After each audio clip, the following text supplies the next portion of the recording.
जिला से आए हुए हैं। हम लोग का तो छपरा जिला का बहुत भारी कठिनाई चल रही है। था हम 19 तारीख का रात में 3 डिलीवरी लेकर के गए थे।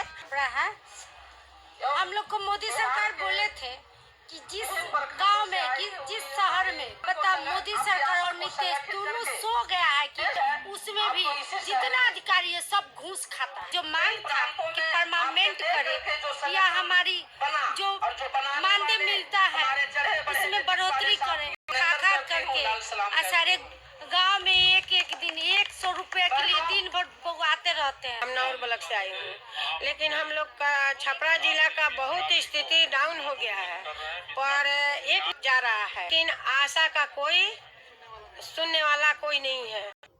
जी हाँ, मैं राघवेंद्र जी बात से टू से।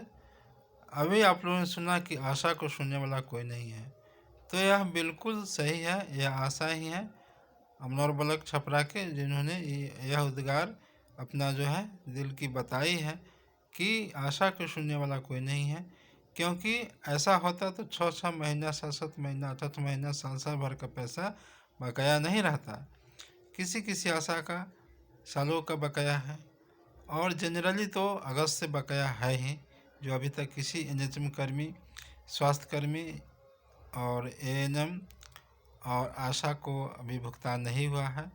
आशा को सबसे ज़्यादा लंबा है, अब पूरे अगस्त से बाकी है और एनएचएम कर्मी को कुछ मिला है, लेकिन फिर भी 3 महीना 2 महीना 4 महीना का सबका लगभग बकाया है और सबका स्थिति यही है। और सभी ने यही बात बताते हैं कि मेरा स्थिति बहुत ख़राब है, मैं 20 साल से काम कर रहा हूँ, लेकिन मेरा मेहताना एक मज़दूर के माफिक भी नहीं मिल रहा है। तो इस तरह से काम कैसे चलेगा। कितने आशा जो हैं बगैर मेहताना के ही, बगैर मानदेय हुए ही रिटायर भी कर गए और उन्हें रिटायरमेंट भी कुछ नहीं मिला। कहा जाता है कि कागज़ के पर्चे धरा देते हैं और यही उनका रिटायरमेंट का पैसा है, जो कि यह पैसा कैसे हो सकता है। न उसका कोई ग्रेच्युटी है, न ही उसमें कोई पेंशन है और न ही रिटायरमेंट पेमेंट है। तो यह एक तरह से रोड पर आने की स्थिति है और हाथ में कटोरा पकड़ाने की स्थिति है। तो यह बिल्कुल नाइंसाफ़ी है। मोदी सरकार हो या नीतीश सरकार हो या प्रदेश की जो भी सरकार हो, कहते हैं कि महिला हितैषी हूँ और बेटी बचाओ बेटी पढ़ाओ। आखिर इन लोग पढ़ी लिखी आशा जो है वह रोड पर है, तो फिर पढ़ाओ से क्या फ़ायदा है और बचाओ से भी क्या फ़ायदा है। ऐसा हमको नहीं बोलना चाहिए, लेकिन यह बिल्कुल स्थिति सही नहीं है।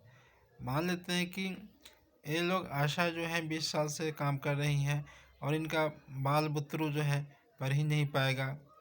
ये अपने खाना पीना अपने जो रेंट है, किराया पर जहाँ रहती हैं वह किराया नहीं दे पाती हैं, दूध का नहीं दे पाती हैं, गैस का नहीं भर पाती हैं। अब मान लेते हैं कि इन लोग को मुश्किल से 3-4 हज़ार रुपया प्रोत्साहन राशि मिलता है, तो उससे दूध खरीदे या गैस खरीदे या अनाज खरीदे या फिर स्कूल का फीस भरे। जो प्राइवेट स्कूल है उसका फीस ही हो जाता है 4,000 5,000 10,000 तक। बताइए कहाँ से क्या कर पाएंगी। तो मजबूरी में यह सरकारी स्कूल में भेजती हैं और सरकारी स्कूल में भेजने के बाद भी जो है प्राइवेट से ट्यूशन कोचिंग स्कूल कराना पड़ता है, नहीं तो इन लोग का जो है बाल बुतरू सही से नहीं पढ़ पाएगा। और इसके लिए पैसा चाहिए, जो पैसा इन लोग को सरकार दे नहीं पाती है, और जो भी देती है 3,000 4,000 जो प्रोत्साहन राशि किसी तरह से बन पाता है इनके मेहनत के बदौलत, तो वो भी जो है 6 महीना 7 महीना से अटका रखी है। तो सरकार महिलाओं के बारे में क्या सोच रही है। खास करके आशा है, आंगनबाड़ी है, सेविका है, सहायिका है, रसोइया है, जीविका है, तो इन लोग की स्थिति जो है दयनीय है और यह सब महिलाएं ही हैं। और सरकार कहती है महिला हितैषी है, तो बताइए कैसे महिला हितैषी हुई। खैर इस पर आप लोग ही बताएं कि आगे क्या होना चाहिए। लेकिन मैं आगे आप लोग का विशेष समय नहीं लेते हुए आप लोग वीडियो में बने रहें। और भी समाचार हैं, कई समाचार हैं जो आप लोग को एक एक करके मैं सुनाता हूं, और वह आशा का दुख दर्द ही आप लोग को डायरेक्ट ही सुना देता हूं उन्हीं की जुबानी। इससे पहले आगे बढ़ें उससे पहले आप लोग से एक छोटा सा रिक्वेस्ट है कि वीडियो को प्रत्येक आशा, जो भी आशा देख रही हैं, प्रत्येक एसआई से एक लाइक करें और जो नहीं देख रहे हैं उनके पास एक शेयर करें, और जो अभी तक सब्सक्राइब नहीं कर पाई हैं तो वह सब्सक्राइब बटन दबा दें। यह आपके तरफ से मेरा सपोर्ट होगा, और मेरा जो है आप लोग के जो समर्पित है आपका जो ये चैनल है, यह चैनल आप लोग के लिए हमेशा तत्पर रहता है और आप लोग को सारी जानकारी को से अपडेट कराते रहता है। तो इसके लिए आप लोग को तो जिम्मेवारी बनता है, कर्तव्य बनता है कि एक लाइक सब्सक्राइब करके ही आगे बढ़ें। इन्हीं छोटी सी रिक्वेस्ट के साथ मैं आगे बढ़ता हूँ और उन आशाओं का दुख दर्द सुनाता हूँ जो अपने जुबा से बयां कर रही हैं। छपरा जिला से आए हुए हैं। हम लोग को तो छपरा जिला का बहुत भारी कठिनाई चल रही है। मेरा नाम पार्वती देवी ऐसा है। मैं अमनौर ब्लॉक से आई हूँ। लेकिन हम लोग का छपरा जिला का बहुत स्थिति डाउन हो गया है, पर 1 नंबर में अमनौर ब्लॉक जा रहा है, लेकिन आशा का कोई सुनने वाला कोई नहीं है और न कदर करने वाला है। आशा पर स्पष्टीकरण कोई आशा बाकी नहीं है कि जिसके ऊपर स्पष्टीकरण नहीं निकला हो।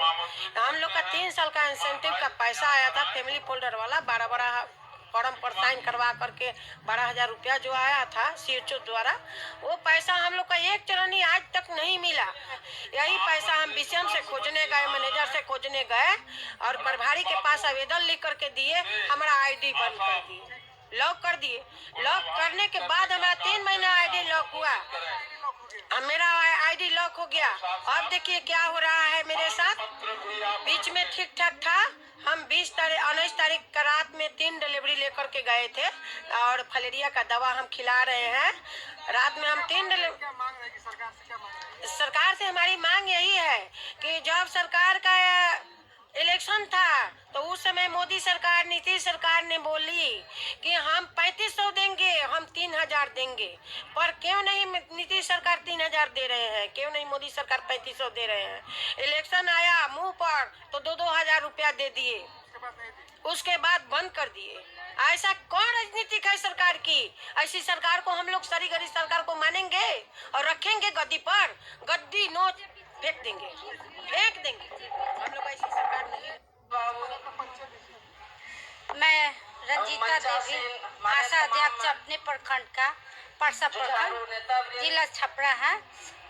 हम लोग को मोदी सरकार बोले थे कि जिस गांव में, जिस शहर में बीजेपी अगर जीतता है तो आशा सबको मानदेय किया जाए।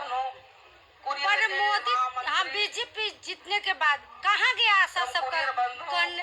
कि बोले थे कि परमानेंट करेंगे, तो परमानेंट का जो मिलता भी था वो 6 महीना 7 महीना से हम लोग का बंद। बताइए, दुख वाली बात है। हम लोग दर के ठोकर खा करके सारे गांव में एक दिन 100 रुपए के लिए दिन भर बउआते रहते हैं। सब मजदूर को तो एक दिन 12 घंटा के बाद छुट्टी भी सोने के लिए भी मिलता है, लेकिन हम लोग को तो एक दिन छुट्टी नहीं, 24 घंटा काम करते रहते हैं। पर क्या पता मोदी सरकार और नीतीश दोनों सो गया है कि अंधा हो गया है। हम लोग का जो मांग था कि परमानेंट करे या हमारी जो मानदेय मिलता है उसमें बढ़ोतरी करे। उनका कहना था कि जब बीजेपी की सरकार होगी तो हम उसको आशा सबको परमानेंट करेंगे। जिस शहर में, जिस पंचायत में बीजेपी की सरकार जब बनेगी तब हम परमानेंट आशा को करेंगे। वो लोग तो जीविका दीदी लोग को बढ़ा रहे, लेकिन आशा 20 साल से नौकरी कर रही है बरसात धूप और जाड़ा में। और हमारी जो स्वास्थ्य केंद्र में हम लोग को मान सम्मान मिलना चाहिए, स्वास्थ्य केंद्र में वो हम लोग को मिलता नहीं है। कोई अधिकारी हम लोग का मान सम्मान नहीं करता है। हम लोग अपने जिद पर अपना रोगी को लेकर जाते हैं और काम करवा के आते हैं, उसमें भी जितना अधिकारी है सब घूस खाता है। बस यही कहा करके मेरा